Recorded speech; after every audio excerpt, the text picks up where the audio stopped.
And welcome back to the channel. So we are back to read another remedy from Borik's new manual of homeopathic materia medica with repertory, and it's called Thalapsy bursa pastoris capsella, जिसको shepherds purse भी कहा जाता है या फिर इसको ladies purse भी कहा जाता है. किसकी वजह से? क्योंकि इसके जो फ्रूट्स होते हैं वो ट्राइंगुलर फ्लैट शेप्ड होते हैं. इसकी फैमिली जो है मस्टर्ड फैमिली है, दैट इज ब्रासिकेसी फैमिली से ये बिलोंग करता है ये प्लांट.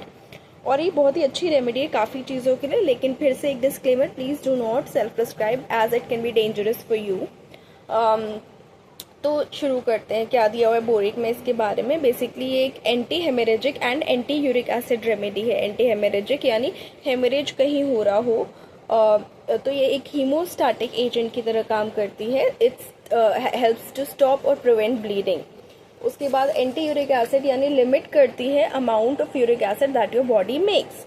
तो गाउट जैसी चीज़ों में या किडनी प्रॉब्लम्स में ये बहुत अच्छा काम कर सकती है. उसके बाद एल्ब्यूमिन्यूरिया ड्यूरिंग जेस्टेशन.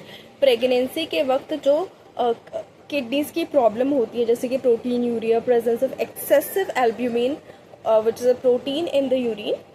एंड ये क्यों हो सकता है? क्योंकि किडनीज ढंग से फिल्टर नहीं कर रही है और अर्ली इंडिकेशन हो सकता है किडनी डिजीज़ का. यानी किडनी डिजीज़ का अर्ली इंडिकेशन जो स्पेशली जेस्टेशन में मिल रहा है उस पर एक काम करती है. क्रॉनिक न्यूरल्जिया, काफ़ी समय से नर्व्स का पेन है. Renal nephritis and vesical irritation. Renal irritation जो है बेसिकली इन्फ्लेमेशन या irritation of the kidneys which can be caused by various factors and leads to a range of symptoms like pain, swelling, changes in urination and even systemic symptoms like fever. Nephritis मतलब inflammation of kidney. तो कुछ भी renal inflammation या irritation में ये काम करेगी. Then vesicle irritation में यानी बेसिकली ब्लैडर इरिटेशन या सिस्टाइटिस जैसी चीज़ों में जहाँ पे इंटरस्टिशियल सिस्टाइटिस यानी पेन या discomfort and increased urge to urinate ऐसी चीज़ें डेवलप हो सकती हैं, वहाँ ये काम करेगी ये रेमेडी. उसके बाद haemorrhage from uterine fibroid with aching in the back or a general bruise soreness marked symptom है, guiding symptom है. aching between the scapulae, कंधों के बीच में पीछे दर्द होना. uterine hemorrhage with cramps and expulsion of clots. hemorrhage में इसमें clots भी निकलेंगे. craves buttermilk, छाछ पसंद होगा. effects of suppressed uterine diseases.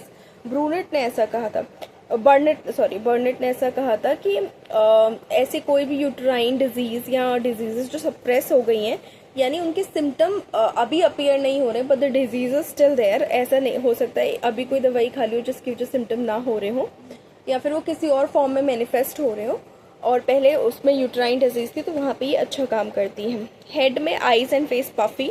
Vertigo है, वर्स राइजिंग, चक्कर उठने पे बैठने पे बढ़ जाएंगे. Frontal pain worse towards the evening. Scaly eruptions behind the ears. Tongue coated है, वाइट है. Sharp pain over the right eye drawing the eye upwards. इतना दर्द होता है कि आंख ऐसा लगता है ऊपर को जा रही है. उसके बाद नोज में ब्लीडिंग इन नेजल सर्जरीज देखी जाती है. नोज में स्पेशली पैसिव हेमरेज. पैसिव का मतलब ये है कि एक्टिव फॉर्म में नहीं यानी फोर्सफुल नहीं है. तो ऐसा नेजल पैसिव हेमरेज कोई पूरा टर्म देखे तो कोई मेडिकल टर्म नहीं है, लेकिन जो रेफर करता है वो बेसिकली यही है कि नोज ब्लीड और epistaxis that is not caused by direct trauma but rather by some other underlying factors potentially related to passive flow of blood from the nasal passages. Slow leak और seepage of blood vessel हो रहा है, not active and forceful.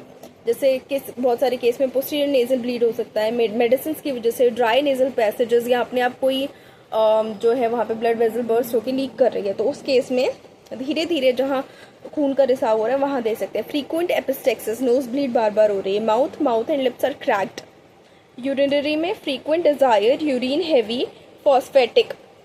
Phosphates का level जो है urine में increase हो सकता है. क्रॉनिक सिस्टाइटिस यानी ब्लैडर जो है इन्फ्लेम्ड होगा और जिसकी वजह से पेन होगा और बहुत समय से होगा. डिस्यूरिया, पेनफुल यूरिनेशन है. बर्निंग यूरिनेशन है या अनकंफर्टेबल यूरिनेशन है. उसके बाद spasmodic retention, inability to empty the bladder due to spasms. Involuntary muscle spasms in the urinary tract, specifically the bladder and और द यूरेथ्रा. ब्लैडर में spasms आ रहे हैं या यूरेथ्रा में स्पैजम्स आ रहे हैं, इसीलिए यूरिन का रिटेंशन हो रहा है. हेमेट्यूरिया जो है यूरिन में blood present, accumulation of gravel, तो छोटे छोटे छोटे sediments which are rock like हैं और फ्रैगमेंट्स उनके एक्यूमुलेट हो जाते हैं, उसको ग्रेवल कहते हैं। उसके बाद आता है रीनल कोलिक, कैल्कुलाई की वजह से जो है किडनीज में पेन हो सकता है, किडनीज के आसपास के एरियाज में पेन हो सकता है, यानी किडनी स्टोन्स, यूरेथ्रा में स्टोन्स उनमें दे सकते हैं। ब्रिक डस्ट सेडिमेंट, यानी जो यूरिन में एक रेडिश ब्राउन पर्टिकुलेट मैटर मिलेगा, often seen in the urine of infants, specially newborns और in individuals with high levels of urates. Urethritis, inflammation of the urethra, the tube that carries urine from the bladder out of the body. Urine runs away in little jets, often replaces the use of catheter. This is a good remedy. और जहाँ पे बहुत ज़्यादा किसी को catheterise करने का ज़रूरत पड़ती है टाइम एंड अगेन, क्योंकि यूरिनरी रिटेंशन इतना ज़्यादा है, वहाँ पे ये रेमेडी यूज़ कर सकते हैं। स्पेशली जब स्पास्मोडिक कंडीशंस की वजह से यूरिनरी रिटेंशन ज़्यादा है, वहाँ पे ये रेमेडी यूज़ कर सकते हैं ताकि कैथेटर बार बार यूज़ करने की आवश्यकता ना पड़े। मेल में spermatic cord sensitive to concussion of walking और राइडिंग, इतना ज़्यादा सेंसिटिव स्पर्मेटिक कॉर्ड है मेल्स में कि चलते वक्त या कुछ साइकिल या कुछ चलाते वक्त या कार में बैठ के जाते वक्त जो है उनको उनमें कंकर्शन हो सकता है। फीमेल में मेट्रोरेजिया है, यानी इंटरमेंस्ट्रुअल ब्लीडिंग हो जाती है या फिर अब्डोमिनल यूट्राइन ब्लीडिंग देखी जाती है। इरेगुलर या excessive bleeding from the uterus that occurs outside the normal menstrual cycle, तो वो है metrorrhagia. Too frequent and copious menses, haemorrhage with violent uterine colic, fibroid miscarriage, यानी ऐसे मिसकैरेज जो फाइब्रॉइड की वजह से होते हैं, और जिन विमेन में फाइब्रॉइड्स होते हैं उनमें जो है मिसकैरेज होने की संभावना ज़्यादा होती है। उसके बाद every alternate period is profuse, leucorrhoea before and after menses, bloody dark offensive, leucorrhoea भी ब्लडी डार्क ऑफेंसिव हो सकता है। स्टेन्स इंडेलिबली, यानी ऐसे स्टेन होते हैं इसमें जहाँ पे भी ब्लड पास हो रहा है आइदर थ्रू ल्यूकोरिया और थ्रू मेंसेस, जो कि जो स्टेन्स है वो डिफ़िकल्ट टू वॉश ऑफ होंगे या फिर इम्पॉसिबल टू वॉश ऑफ होंगे। सोर pain in the womb on rising, scarcely recovers from one period before another begins, इसमें हेमरेज बहुत ज़्यादा मार्क्ड है इस रेमेडी में, स्पेशली मेंस्ट्रुअल हेमरेज बहुत ज़्यादा मार्क्ड है, तो उसमें यूज़ कर सकते हैं। अगेन पूरी पेशेंट पिक्चर और रेमेडी पिक्चर मैच होनी चाहिए। रिलेशनशिप कंपैरिजन में दी हुई है अर्ट्यू, क्रॉक, ट्रिलपी, मिलीफोलियम, दोस्त जो है टिंचर टू 6 potencies की यूज़ कर सकते हैं according to Boericke. So that's it for this remedy. Please like the video, share the video, subscribe to the channel and do not forget to hit the bell icon. Thank you so much.